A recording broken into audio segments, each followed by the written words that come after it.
Salut à tous, chers téléspectateurs. Voici donc un jeune Camerounais qui a pensé qu'il fallait changer, c'est le mot qui passe, de paradigme. Ça veut dire qu'on vous dit voilà une vérité qui est vraie, fausse, mais il faut changer pour poser des alternatives. Depuis un bon bout, il mène ses activités pour la promotion du tourisme au Cameroun et en Afrique, porteur d'un salon international du tourisme, et également porteur de ce café du tourisme qui est à la 6e édition. Monsieur Clébert Biboum, bonjour. Bonjour Prince. Ça va bien? Merci, je vais très bien, merci. Ah, c'est un frère et confrère, c'est un communicateur pur souche en fait. Hein? On peut le dire ainsi. Voilà, qui me dit toujours, ben, attends Prince, il faut pas oublier que nous sommes d'abord confrères. Ouais, c'est exact. Alors l'histoire de ce café du tourisme, c'est quoi, Monsieur Clébert Biboum? L'histoire de ce café remonte à 2 ans et demi. Ils ont 2 ans, c'était au mois de juillet 2018. Nous organisions le 3e Salon international du tourisme durable, Mercatou. Et parmi les recommandations phares de ce salon, il y avait la création d'un cadre d'échange pour rapprocher davantage les acteurs du secteur du tourisme, de manière à ce qu'entre 2 éditions de salon, qu'il y ait quand même eu de contacts, qu'il y ait eu des réflexions qui soient menées sur un certain nombre de problématiques et qu'il y ait eu des simulations de comment est-ce que les opérateurs doivent se comporter dans un salon ou dans une foire organisée au Cameroun ou à l'étranger. Oui. C'est de là qu'est partie, n'est-ce pas, l'initiative. Et nous avons organisé une première édition. Elle était un peu test, disons-le comme ça.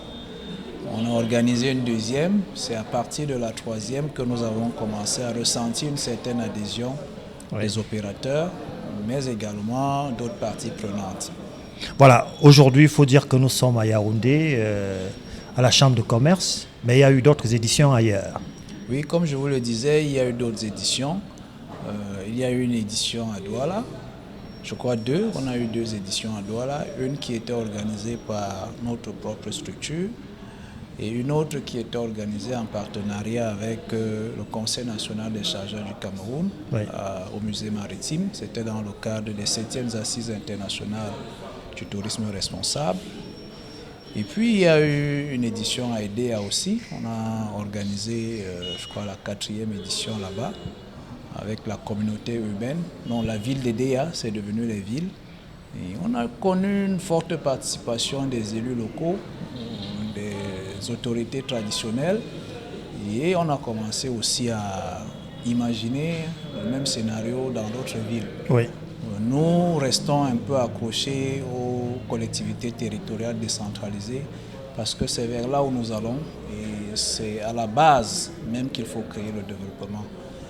Et ce développement, j'ai envie de le dire, doit être endogène. S'il doit durer, il doit être endogène. Ça doit partir de nous-mêmes, quitte à ce qu'on puisse à terme, surtout dans le cadre du secteur du tourisme, voir les autres nous retrouver. Voilà. Lorsqu'on parle on peut revenir sur le Mercatou. Moi, je l'ai dit, il y a pratiquement 2 ans, quand j'avais entendu le nom, je me suis dit que c'est du mercato. Et plus réfléchi encore, on s'est rendu compte que c'était le marché mercatique du tourisme. Et si on peut en parler du salon Mercato? Le salon Mercato, lui, il n'est pas très différent de l'historique que j'ai bossé initialement avec les cafés.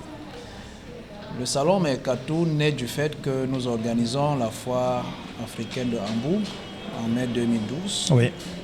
À l'issue de cette foire, des Camerounais de la diaspora qui ont eu à s'exprimer là-bas ont pensé qu'on pouvait reproduire la même chose au Cameroun. Oui. Et comme il n'existait pas un cadre comme ça, à l'époque, en 2012, on s'est dit pourquoi ne pas prendre le risque. Et c'est un risque vraiment qu'on avait pris parce que les 2 premières éditions ont été tests. La première édition n'a pas été courue, mais on a eu des grosses pointures telles que l'Organisation des Nations Unies pour le développement industriel, sans publicité. On a eu le DGSN, la Délégation générale de la sécurité nationale, dont la police. On a eu le secrétaire d'État à la Défense. Déjà à l'origine, on avait déjà ces acteurs et je pense que avec la 2e édition, on s'est davantage rassuré de ce que nous pouvons faire mieux. On a connu la participation d'une ONG française qui est très réputée en matière de tourisme, l'ONG Tourisme sans frontières aussi, sans publicité. Oui. Et puis, on a réussi à séduire l'ambassade de Tunisie pour faire un grand forum ici, toujours à la Chambre de commerce.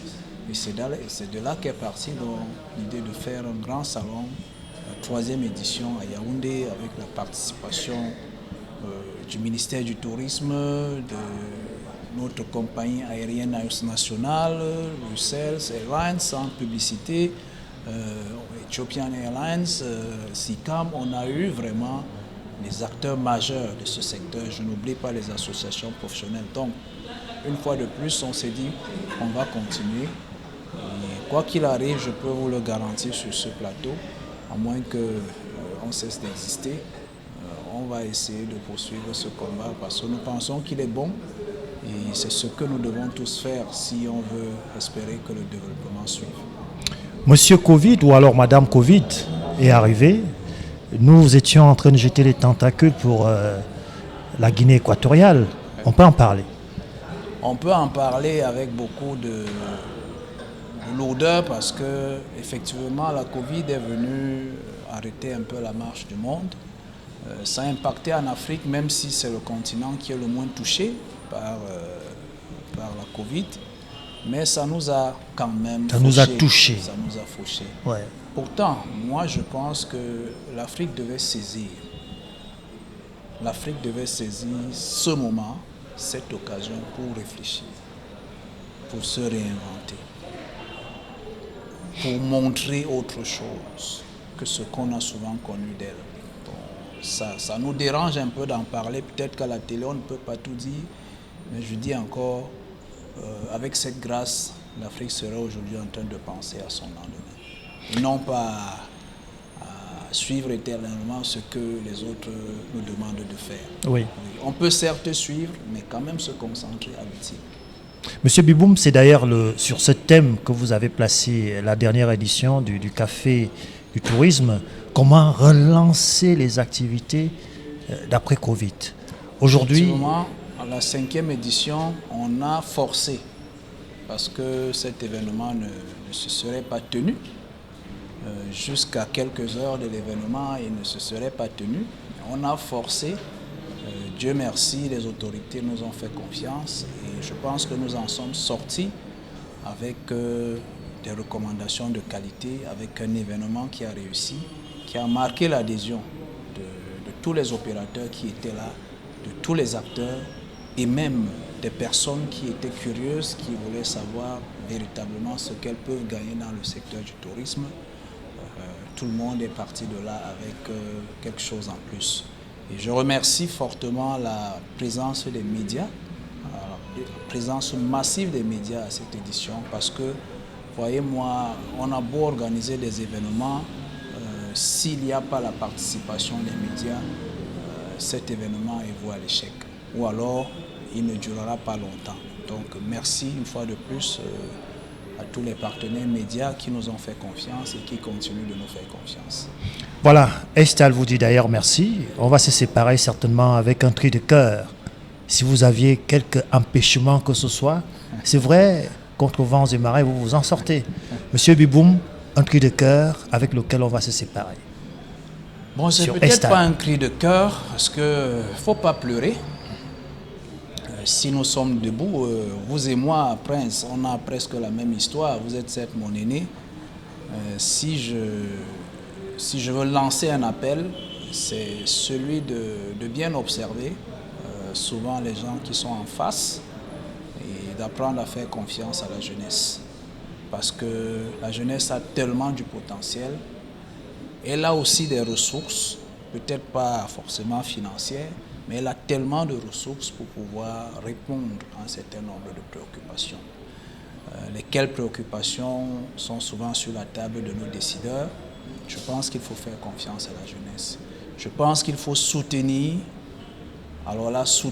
les initiatives locales qui promotent le développement, quel qu'il soit, dans le domaine du tourisme, dans le domaine de l'artisanat, dans le domaine de la culture. Il faut les soutenir parce que c'est ça qui crée la richesse à l'intérieur d'un pays. Il ne faut pas toujours penser que c'est de l'autre côté qu'on ira mieux se faire promouvoir. On peut aussi le faire localement et j'ai le sentiment que c'est vers là où nous allons. Non, nous ne pouvons que prier les dieux pour que ce vœu soit exaucé. Merci, Monsieur Kleber Biboum. Merci, Prince, pour cette opportunité, cette nouvelle opportunité. C'est clair. Merci, chers téléspectateurs. On va dire que c'est lui qui porte cette initiative que nous accompagnons désormais. Si vous nous regardez aujourd'hui, vous aussi, vous pouvez être accompagné par nous, en fait. Lorsque un jeune réussit, puisque nous sommes des jeunes, on est jeunes de 7 à 77 ans, lorsqu'un jeune réussit, c'est toute la jeunesse qui réussit. Absolument. Encore un chapeau à M. Kleber Biboum. Merci.